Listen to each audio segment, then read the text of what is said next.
Live elephants ജീവനുള്ള ആനയെ കേരളാവിലെ ടെമ്പിൾസിലെ കാര്യമ torture പണി വൂൺസെല്ലുള്ള നേരത്തിൽ എഴുന്നള്ളിച്ച് അത് ആനകൾ നിരവധി സ്ഥലത്തിൽ ആളുകളെ ആക്രമിക്കുന്നത്, ആനകൾ തമ്മിൽ അടികൂടുന്നത്, അത് ആനകൾക്കും നല്ലതല്ല, ആളുകൾക്കും നല്ലതല്ല.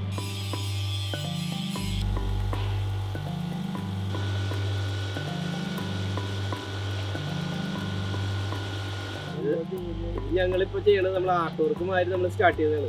നമ്മളിപ്പോൾ ആന മാത്രമല്ല ഞങ്ങളുടെ എല്ലാവിധ സംഭവങ്ങളും ചെയ്യണം. നിങ്ങൾ കണ്ടില്ലേ, പക്ഷെ ആനയ്ക്കാണ് നമുക്ക് കൂടുതൽ ഡിമാൻഡും കൂടുതൽ ഓർഡറും വരുന്നത്. അപ്പോൾ നമ്മൾ ആനയെ സേവ് ചെയ്യാൻ വേണ്ടിയിട്ട് സ്റ്റാർട്ട് ചെയ്തതൊന്നും അല്ല, പക്ഷേ ഇപ്പോൾ നമ്മൾ ചെയ്യണ വർക്കിലൂടെ ആനകളെ സേവ് ആവണമെന്നുള്ളത് നമുക്ക് പല അമ്പലങ്ങളിലേക്ക് യൂസ് ചെയ്യുന്നുണ്ട്. അപ്പോൾ അങ്ങനെ അത് നമ്മളൊരു എന്താ പറയുക, ആനയ്ക്ക് ബദലായിട്ടുള്ള സംഭവമായിട്ട് ഉണ്ടാക്കണമല്ല, നമ്മളുണ്ടാക്കണ ആർട്ട് വർക്ക്.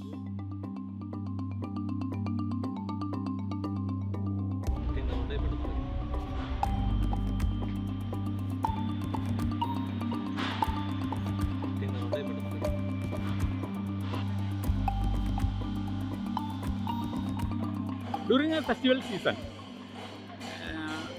the elephants, എന്താ പറയുക, മാത്തപ്പാടുണ്ട്, ഇളകി ഇവിടെ പ്രശ്നമുണ്ട്.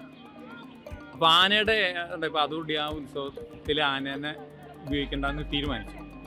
അത് സ്റ്റോപ്പ് ചെയ്തു.